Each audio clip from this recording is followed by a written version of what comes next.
أعوذ بالله من الشيطان الرجيم بسم الله الرحمن الرحيم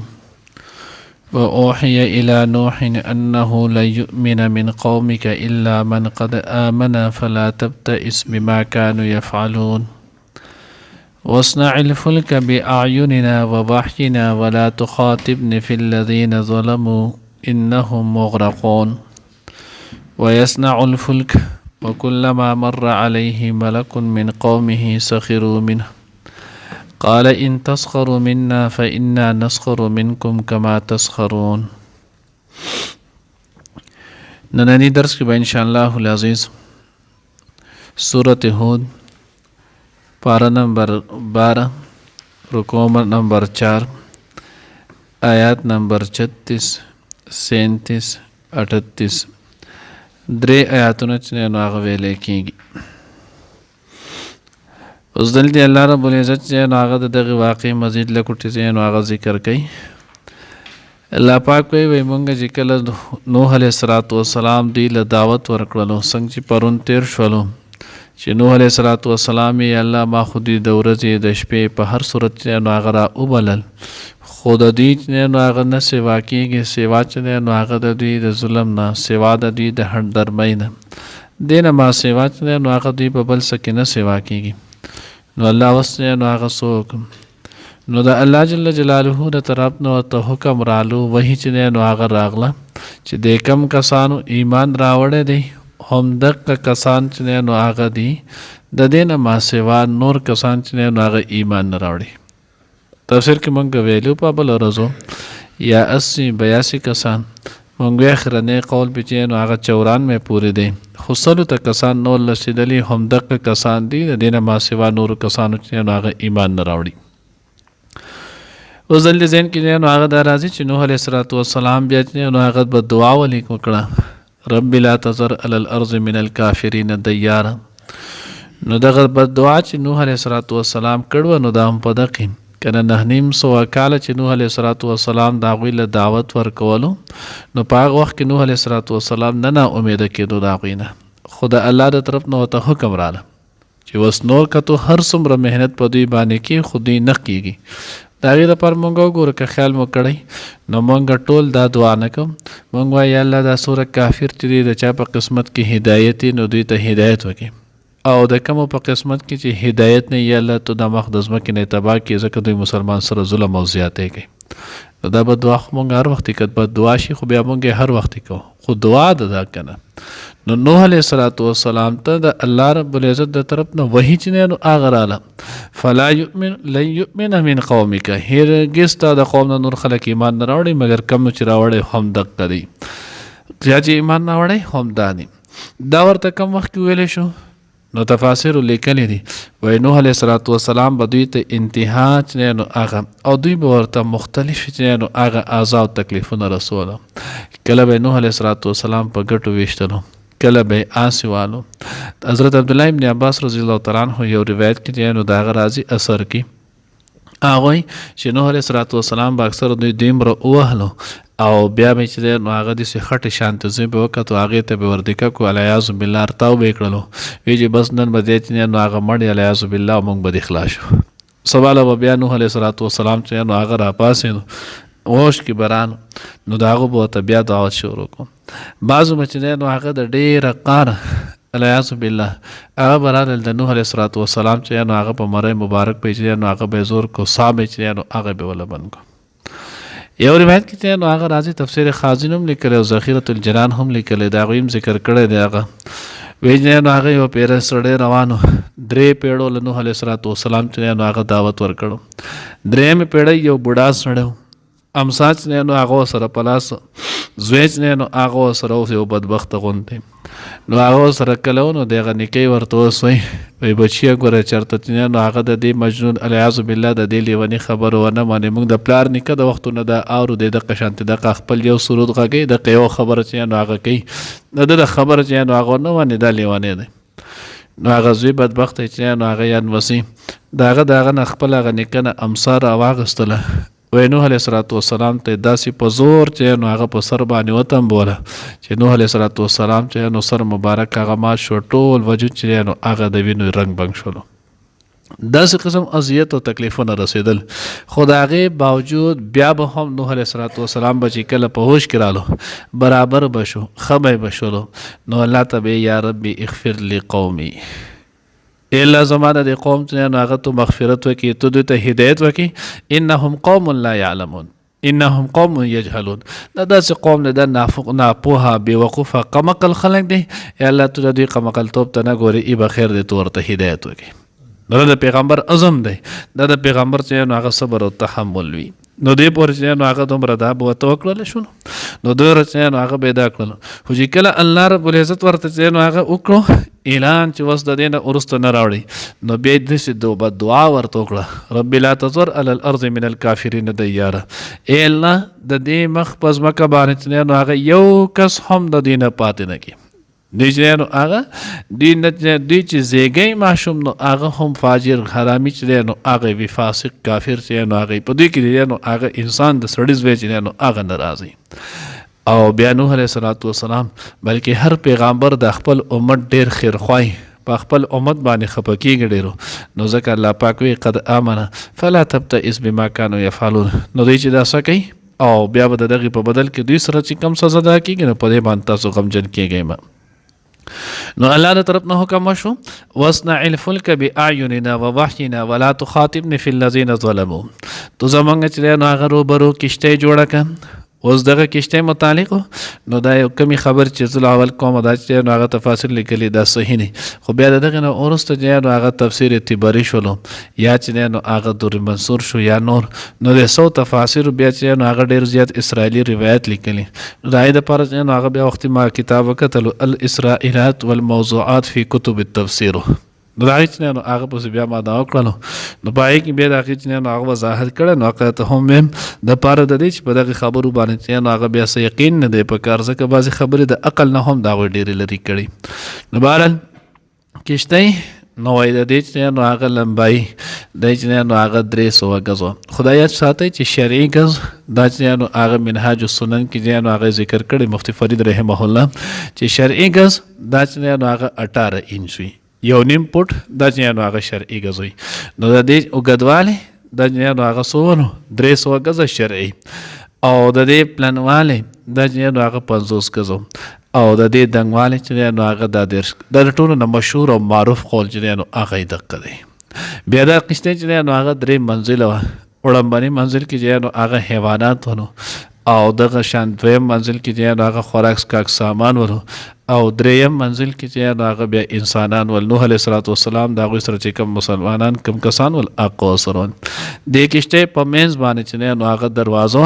او دې کې بره چې نو هغه داسې کړکۍ دا پکې هم جوړې شوې لکه څنګه چې اوس جوړېږي. دا مسله یاد ساتئ،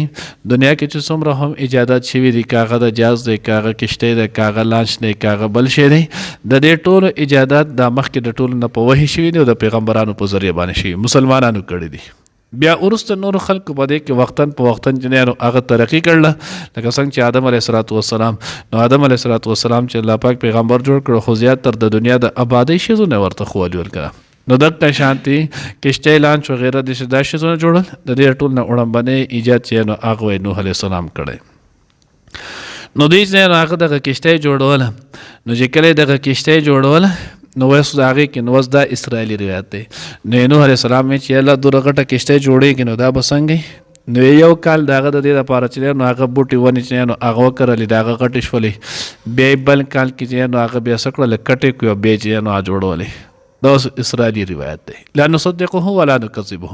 مونږ یې نه تصدیق کوو نه چې نو هغه تکذیب کوو. که چېرته رښتیا چېرته د یو پیغمبر فرماني چې ګناهګارېږي پې او ته چې نو هغه تصدیق یې هم نه کوو، ځکه که اوس هسې چې نو هغه یهودو خپل منګړت قصې چې د هغې اتباع نشته، نو دغه شان چې نو هغه دا وشوله. بیا وایي دا چې کشتۍ نو په هغې کې لیکلي وی چې 1000 ګزه چې دی نو هغه دا اوږده وه، نو د دې هم څه حقیقت چې دی نو هغه نشته، او 200 ګزه چې نو هغه پلن وه، دومره غټه کشتۍ، نو د دې څه حقیقت ما تاسو ته وایي دا نشته، دا اسرائیلي روایت دی. بیا به دې کې نو هغه یو عجیبه خبره بله لیکلې ده، وایي کله چې دا کشتۍ جوړه شوله نو په دغه کشتۍ کې خو بیا دا چې نو هغه مختلف ځناور دا شیزونه دا هم ولو، نو دوی به پکې خپل چې نو هغه قضا کوله، خپل ضرورت چې نو هغه، نو په دې کشتۍ کې څښا بین چې نو هغه جوړ شو، او پته نشته چې عجیبه د ځوان زامن د دې ښکلې په عجیبه انداز او طرز یې هم ذکر کړی، سړی له ډېر خوند هم ورکوي چې ګوري دا کوي.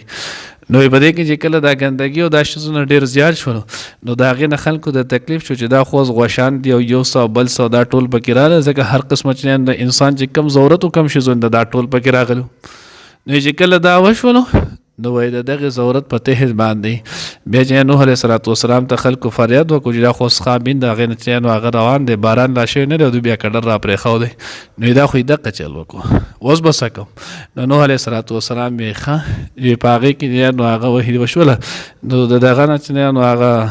د اتی چې نو هغه پرنجې وکړو، اجتهادي پرنجې وکړو، نو هغې نه یو خنزیر او یو خنزیره پیدا شوه. نو چې هغه کله پیدا شول نو د هغه راله دغه ټوله ګندګي چې یې وخوړه، ځکه د هغوی خو کار دقه دی ګندګي خوړل.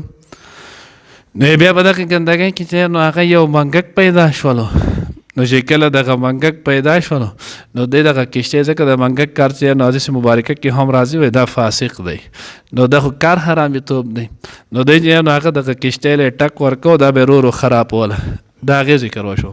چې نوح علیه السلام چې نو هغه ته حکم وشو چې د زمري چې نو هغه په مخ لاس راکاږه، نو د هغه په مخ یې لاس راکاږه. او دویم قول یې ورسره ذکر کړی چې زمري چې نو هغه پرنجې وکړو چې د هغې نه یو پیشو یو نرغوټ پیدا شولو، یو مذکر او یو مؤنث. چې هغه ور په دو شولو چې هغه څه منګک چې نو هغه یې مات کړل ویې خوړل. نو داسې قسم خبرې چې نو خرافات دی پکې ذکر کړي. نو د دې اسرائیلیت د دغې چې نو هغه د سره کېدی نه شي. او بعضې بیا چې نو هغه نبي علیه السلام ته هم منسوب کړي وایي دا حدیث دی. نو دغه بیا ډېر د نقصان چې نو هغه خبره ده. شیطان چې نو هغه وایي ته راغلو، نو شیطان ورته په دې طریقې راغلو چې دا ټول لا وختل چې په اخره کې چې نو هغه خر صاحب پاتې و. چې کله خر را ختنو نو نوح علیه السلام د غوږونه وایي نیولې د هغې چې نو بره کشتۍ ته راکاږي، او شاته وایي شیطان نیولی دی، هغه د لکۍ نه جوخ نیولی دی چې هغه یې په ښکته راکاږي. خر چې هغه په منځ کې ولاړ دی، چې دغه ولاړ دی بیا ورته چې هغه نوح علیه السلام چې یا خره راخیږه که نه، نو بیا خر چې نو هغه ور وختلو. نو دا د شیطان نوم هم ولو. بیا چې لږ ساعت وشو کشتۍ چې کله روانه شوه، لکه اوس هم تاسو وګورئ اکثر چې نو هغه گاډی کله روان شي جو هر سړی به پکې اکثر به سپین ږیری هم به وایي ټیپ پکې ولګو. د شیطان چې نو هغه شاته وي په چجۍ ناست په اخره کې هغه د اغزې نه ټیپ ولګو، سندرې شروع کړي. نو نوح علیه السلام چې دا پکې لا د کم طرفه ځای نو هغه راغله د سندرو د اواز. نو شیطان ورته چې زه راغلی یم که نه، نو یخه بېسه دا تو د کم طرفه پکې راوختلې. نو ولې تا ما ته په خپله اجازت کړی نه و چې خره راوخېږه، زه د خر په هغې لکۍ پورې وم که نه. نو اوس داسې قسم خبرې د دې چې نو هغه څه حقیقت دا چې نو هغه نشته اسرائیلیات دي. نو د دغې نو هغه د دغې تصدیق دا نه دی کول پکار. واصنع الفلک، الله وی کشتۍ جوړه که وخت مطابق چې نو هغه الله پاک وحي وه. الله رب العزت چې څنګه وی نوح علیه السلام هغه شان د هغې تعبیر چې نو هغه یې وکړلو. الله وی بأعیننا ووحینا، ځکه چې کله جبرئیل علیه السلام ورته ووایي نو حضرت نوح علیه السلام چې زه به دا څنګه جوړم، ما ته خو د دې څه چل مل چې نو هغه نه راځي. نو الله وی بوحینا وأعیننا، ته به زموږ په وحي موږ به درته وحي کوو، زموږ د مخکې د وړاندې به چې نو هغې موږ به درته چل ښو.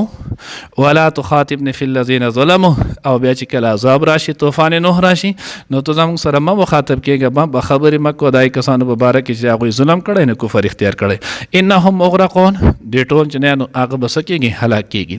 ویصنع الفلک وکلما مر علیه ملأ من قومه سخروا منه. نو نوح علیه السلام کشتۍ شروع چې نو هغه جوړه کړه، ځکه د الله حکم او الله پیغمبر چې نو کامل اتباع وي. نو چې کله کشتۍ جوړوله نو د دغې خلکو نه به چې کله د دغې کافرانو نه غټېټو نه د نوح علیه السلام په خوا باندې تللو نو دوی به د نوح علیه السلام پورې خندا کوله. خندا متعلق تفاسیرو چې نو هغه دوه توجیحات لیکلي، دوه وجې.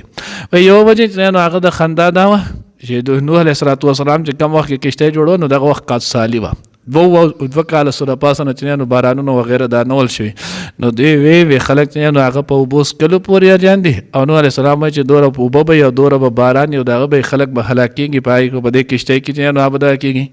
نو دې پورې به یې خندا کوله.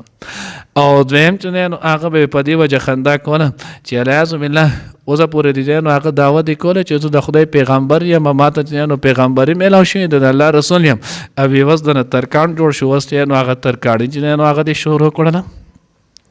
قال نوح علیہ السلام ان تسخروا منا فإنا نسخر منکم که تاسو موږ پورې خندا کوئ ټوکه کوئ نو داسې یو ورځ را روانه ده چې بیا تاسو کله دغه عذاب راکېر کړي بیا به چغې چې نو هغه به وباسئ نو موږ به بیا په تاسو پورې خندا وکړو لکه څنګه چې تاسو کوئ یعنې موږ به بیا تاسو ته ووایو چې اوس د خندا اصل مستحق او لایق چې نو هغه څوک الله دې موږ ته صحیح پوهه نصیب کړي وأوحي إلى نوح او وحي اکړی شوله نوح علیه السلام ته انه لا یؤمن چې بېشکه هیڅ کله ایمان نه راوړي من قومک ستا د قوم نه الا من قد آمن مګر هغه چا چې ایمان راوړی دی